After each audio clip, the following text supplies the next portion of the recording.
Unleash the power of your mind.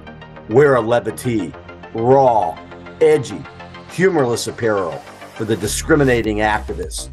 Live free or cry.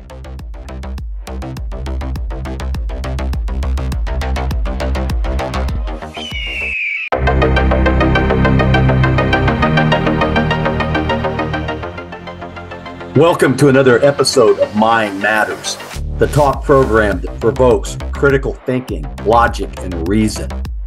We encourage all of our listeners to use their common sense in all of their decision making, especially if it involves an issue that you think is important or one that affects your liberties and God-given rights. Hey Dan, welcome back to another great conversation here at Mind Matters. How you doing, brother?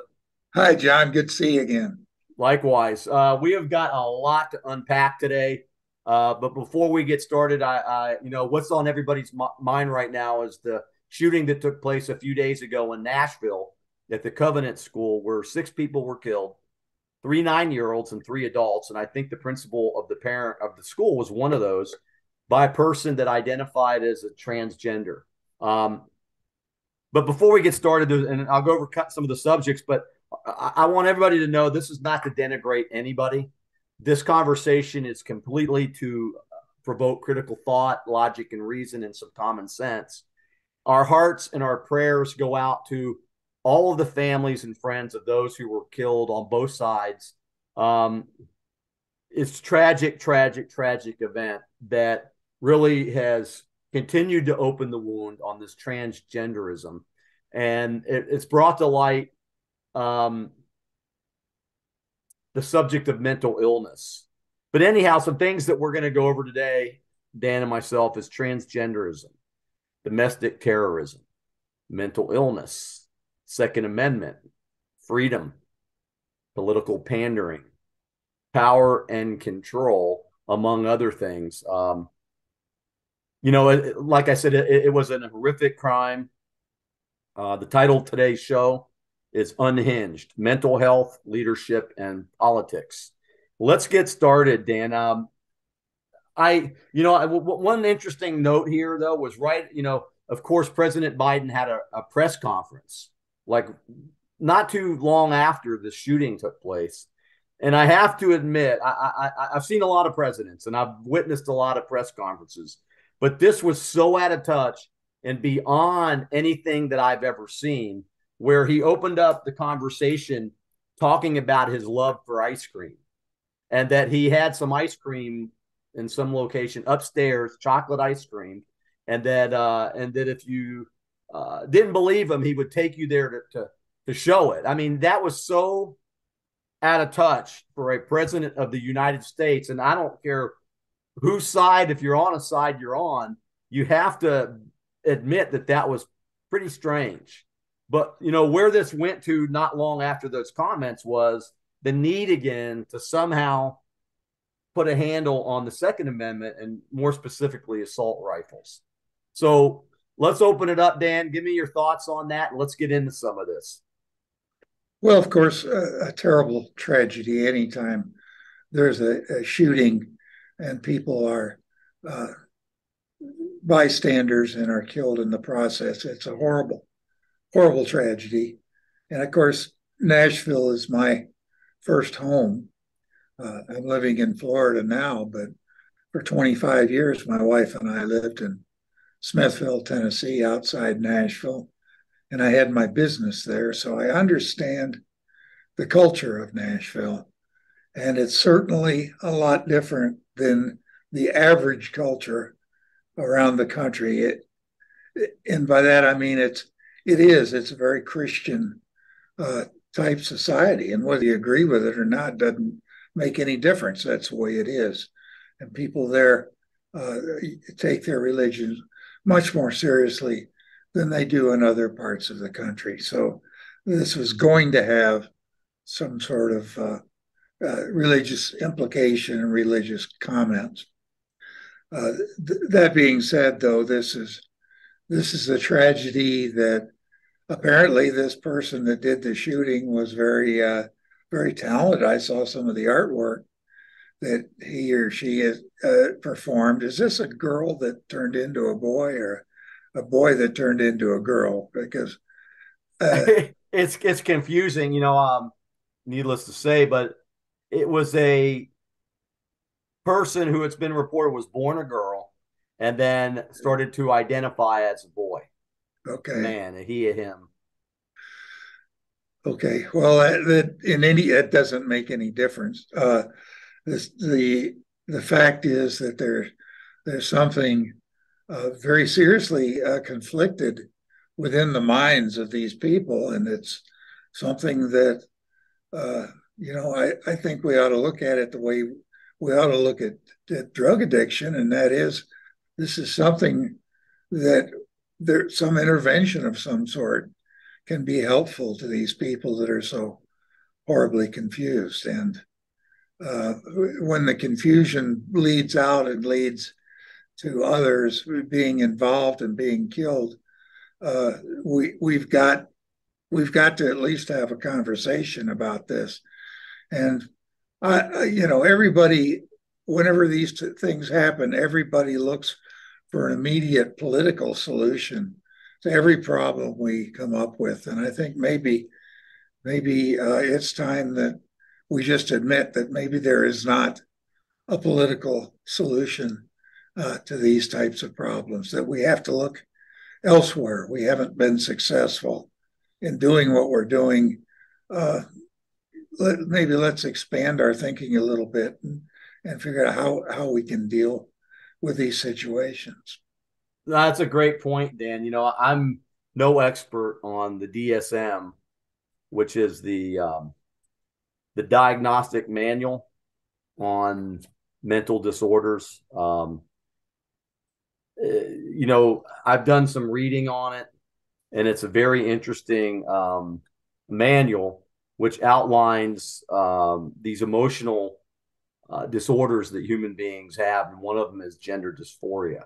That until recently was in that manual, and I know that when people displayed behaviors or thought patterns or feelings about their gender identity, there was a certain protocol that psychiatrists and psychologists went through to help that person with the confusion that you just outlined. And what's interesting is now they've pretty much done away with that, and these younger people are being fast tracked into, I don't know, changing their sex and these operations, and they're being empowered.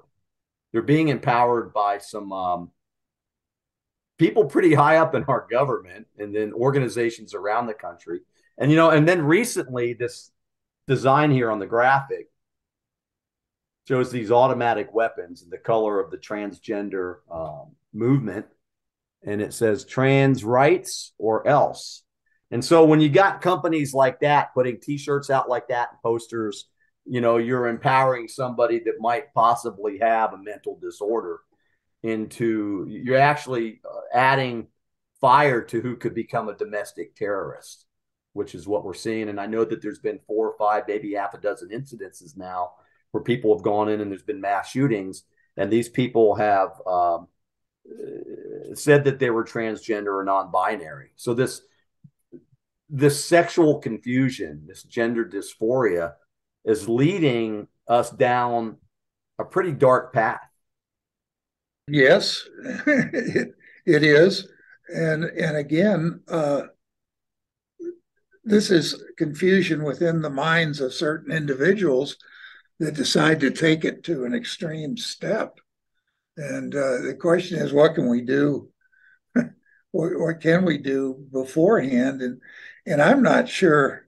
There's been an awful lot of empowering of the trans community, and I guess it's acceptance that this is just the way some people are, and of course I accept that.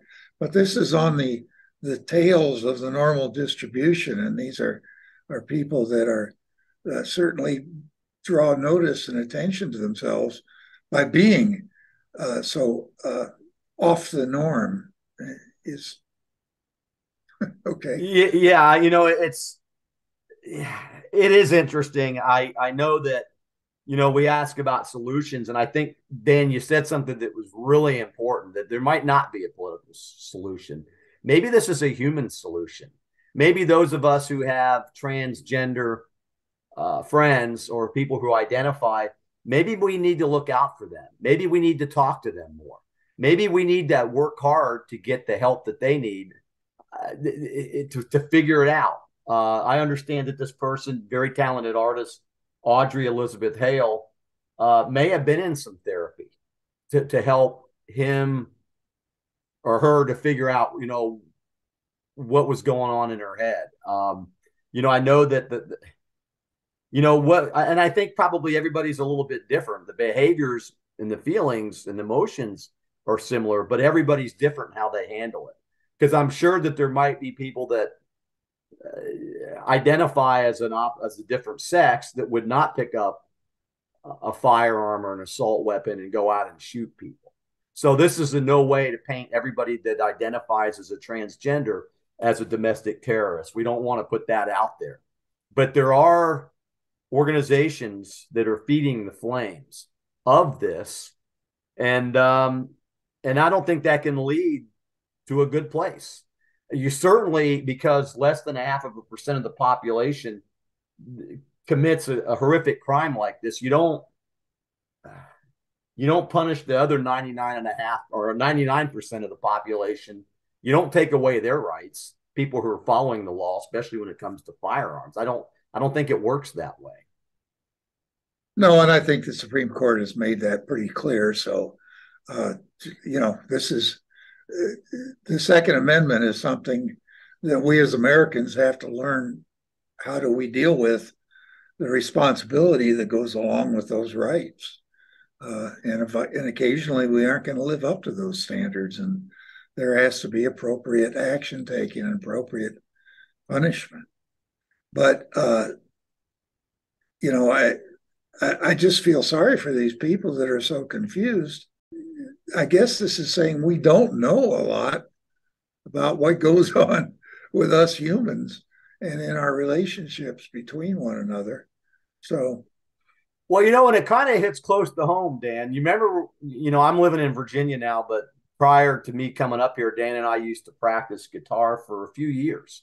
We played guitar together, and one of our sisters or brothers in arms, who was a former United States Air Force personnel, was transgender, and we played guitar with Bree, who started the world as Brian and had been married and had children, and then made the switch. And I met Brian through my church, and then Dan and I started playing guitar, and Bree was a very talented individual, and we talk about feeling sorry. Maybe this is where we need to exercise compassion and try to put ourselves in somebody else's shoes, as hard as it can be sometimes, because we get angry. We might not understand it. But, we're all in one large global society. And if we don't find ways to deal with this particular issue, more and more of these incidences are going to happen. And I implore people who are, fanning the flames of people who might be in emotional trouble to stop doing it. What's that all about? Division? Is this even deeper than we think it is? Is this to destroy the global society? What do you think about that, Dan? I don't know, mate. I've always been surprised that there's so much attention given to one sexual preference, and preferences, plural. And while that's an important thing to everybody's individual development as a human being, and that their appropriate identification, I think it's just blown way out of proportion. Sex is certainly a big thing in any young man's life, but it's also something that you learn to manage. And I don't understand. I mean, I'm just at a loss as to why sexuality has become such a big issue when it comes to human liberation.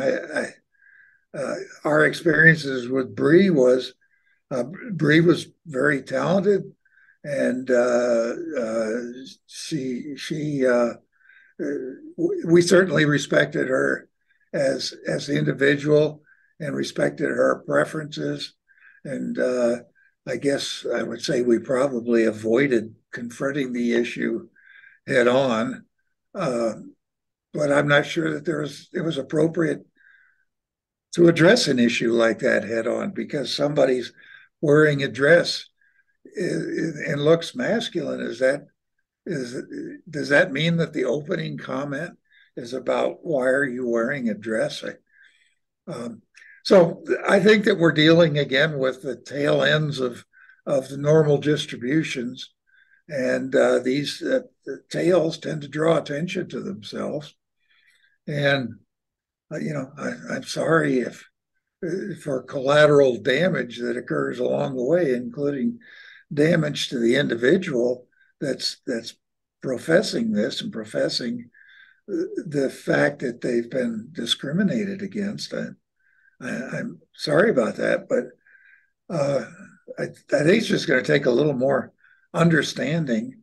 And certainly, there's a conflict between the Christian community and this is the Christian community has kind of a not a very liberal outlook when it comes to sex and sexual preferences.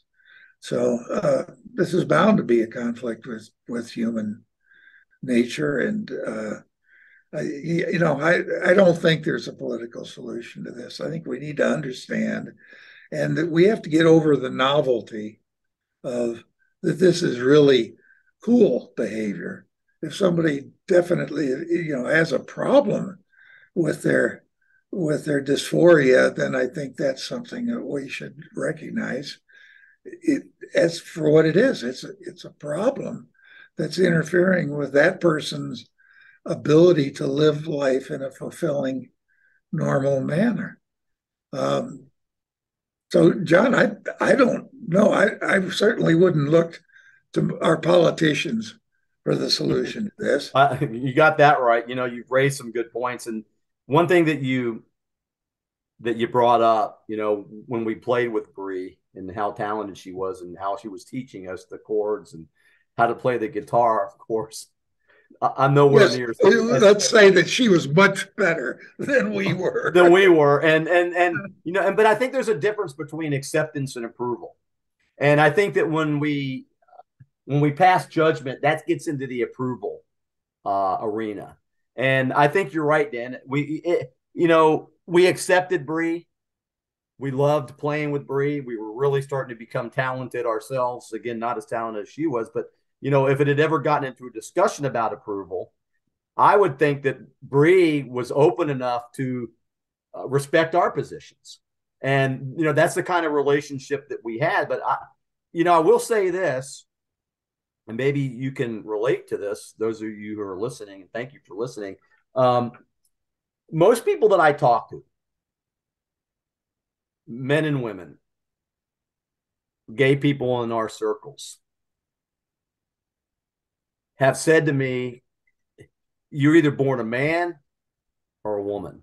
I mean, I would say that a majority of the people that I talk to admit that or openly talk about that. And like you just said, Dan, they're making such a big deal out of stuff. But what's interesting is when you look in the social networks today and in these social circles, you get the impression that this issue is much greater than it probably actually is. And I'll bet you that most people are like us, accept it for what it is. They may or may not approve it, but certainly they're under no obligation to say how they feel. And the whole cancel culture thing, that's a whole other episode, but the whole cancel culture movement or behavior or practice has got people fearful of even admitting what their beliefs are. And everybody knows that cancel culture is a form of authoritarianism, demonizing people who don't agree with your position, authoritarianism, whatever you want to say, Marxism. Um, but that's what that's all about. So when we get to the deeper context of maybe what's going on, maybe there is a plan somewhere in some people's minds. Boy, what a great way to destroy people's freedoms. And what a great way to chink away at the Second Amendment in America again. And what a great way to expose the fear that people have of being who they want to be. Like, if we can't have a conversation, if I can't say, Dan, love you, man, but I don't approve of your long hair. Don't like it. Guy your age should have a crew cut. And you're an Army guy. What gives me that right? But even if I said that, I'm certainly I'm You using can that. say that. You can say that and still be respectful. Yeah, and that's what has happened to just basic human respect. And Yeah. why do we have to have your issue jammed down our throats? Become our biggest issue. Yeah, yeah, that's true. And that's an asymmetry. And I'll tell you one of the things that my life as an engineer has taught me, and critical thinker has taught me: look for asymmetries, things where things are just a little bit out of the ordinary of what you'd expect. And one of the things that I noticed is the militancy of the trans movement seems to be far greater than the militancy of the gay movement. And I noticed that there's an awful high percentage of gender dysphoria among members of Antifa. And there, I think if you checked what is the percentage of Antifa that claim to have gender dysphoria, that you would find a greater number than you would in the population, general population. And also, Antifa happens to be a very militant organization. So somewhere I don't know what it is, but there's a bigger link between this gender dysphoria militarism and the people that are professing to be anti-fascists, or in reality they're fascists. but they do have a cause. When you take that coin, anti-fascism is anti-communism. It's just a different side of the same coin. Yeah. And we know from propaganda investigations that we've done that when you demonize or accuse somebody of a particular position, normally that's the position you have. It's kind of like sleight of hand or smoke and mirrors type of engagement. When I was coming along, and I don't know where I picked this up, but it may have been from my father or from somebody that I looked up to, a mentor of mine. But they told me one time, as we seek to be accepted and approved in our lives, a person told me that, John, a third of the people out there are going to absolutely love you. They're going to respect you. They're going to, they're going to like what you do. They're going to want to be your friend. And then there's a third of the people out there that are going to absolutely hate you. They're not going to appreciate who you are. They're going to disrespect you. They don't care about you. And then a third of the people don't care either way. I don't know if you call it agnostic or non-committal, but they don't care. So that kind of, I operate in that world. Ever since that mentor told me that, that's kind of the world that I like to operate in. And it's hard sometimes because we want to be accepted. And when we think that we're less than and somebody disapproves of us, it drives us crazy, and, I in a world where madness is accepted or becomes the norm, we all become lunatics. And in a world of lunatics, I could only think that fear would preside. And if we're fearful, then those who are in power have the ability to manipulate and to take power and to control our very actions. I believe that. So, accept yourself first And then create networks of people around you who love you, who care about you. And if there's another group that you don't necessarily agree with, oh well, they're going to have to deal with it. You know, how many times has somebody told you when something has happened, Dan, that you didn't like or it was not good, and the person said, just deal with it? You know, I'm sorry, that's called tough love. And I'd say if you're having an issue, deal with it and get the help that you need. And if you're a friend of a person who's having an issue, help them. Show some compassion and tolerance. Get them the help you need. And then maybe there's some people that don't want the help. Maybe there are some people that are doing this for a specific reason that you just laid out. And maybe they're not doing this to help transgenderism at all or to help us solve it or figure it out. Maybe they're in it for something else, something worth looking into. Yeah, yeah. Again, these asymmetries that show up. And of course, you know, we've spoken a lot about the problems facing the subject of today's discussions, but there are also the poor innocent bystanders and the leader of the school who appropriately went down with the ship. There were a lot of brave people in that whole situation, and the way that the Nashville police responded compared to the way the Uvalde police responded is something that we all should take pride in. But again, this is a horror story. I'm sorry that we seem to have to keep going through this, but I think it's going to take changes in our minds that are doing the judging.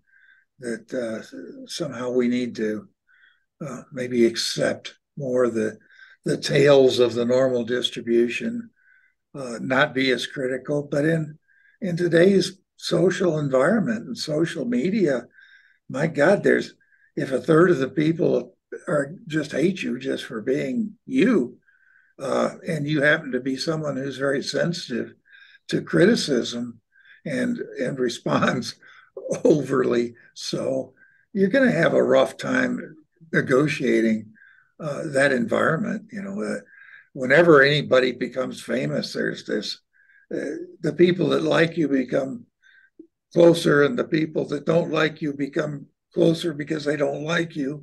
And it's just as we as we become exposed to the opinions of others, there has to be some responsibility goes along with that.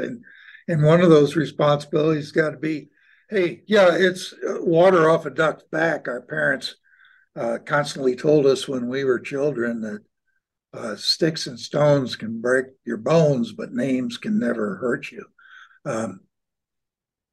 Whether that's true or not, we certainly, our cultural response to that has certainly swung the pendulum in the opposite direction, where we, because of things like hate crimes, the existence of hate crimes, legislation pushing such ideas, that somehow what people call us and what people think of us is very, very important to us.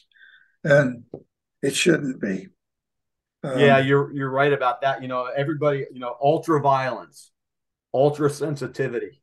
You know, when I think of the word ultra, I think of MK Ultra, which was the CIA's plan to control people's minds. I don't want to take it to the conspiracy place, but you know, you wonder about that. And you know, you mentioned it early on, Dan. You know, probably not a political solution. It's probably more of a humanistic solution. And I would say that if you're somebody out there and you're having thoughts of violence, or if you know somebody that's having thoughts of violence, if it's you, you need to talk to somebody about it. And if it's a friend of yours, you need to talk to them about it or talk to somebody else about it.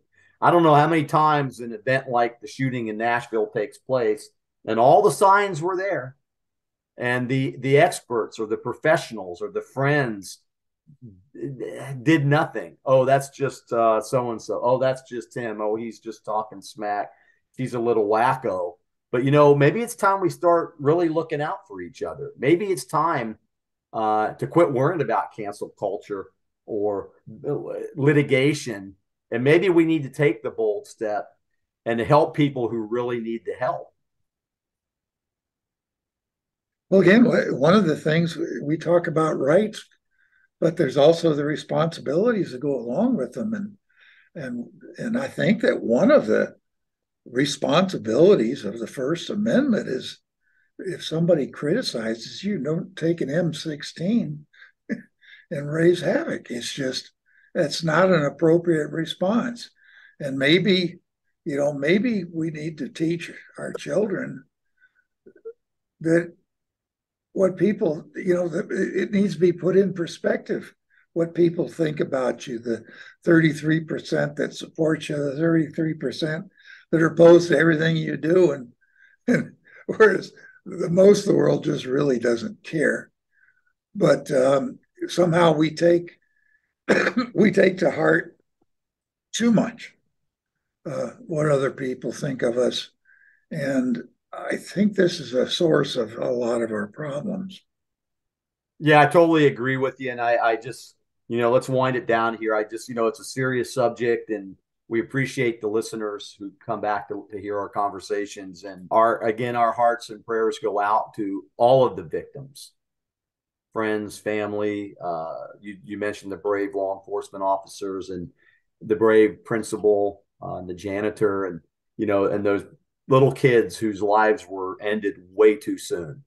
The end of our show, I'll put some tags on to some places that you can call for help with mental illness. And I just want to say, Dan, thanks again for another great conversation, and I look forward to our next one. And I'm gonna leave with a comment, and I'd like to hear from you and what one of our drill sergeants used to say. You're becoming a soldier. Stay alive, stay alert, stay alive. And that's the advice, unfortunately, that we have to live by these days, unless something drastically changes. Be observant, help the people that need to help. And for those government leaders, quit pandering to your base.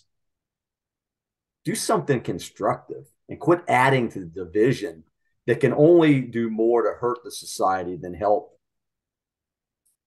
These people need leadership. They don't need more rhetoric about ice cream. Come on, Joe. Come on, man. You can do better than that. What do you think, Dan? I'm with you, John. Thank you. See you next time. Thank you. Thank you for listening to another episode of Mind Matters. Remember, your mind matters, but only if you use it. Stay alert. Stay alive. Keep your eyes wide open.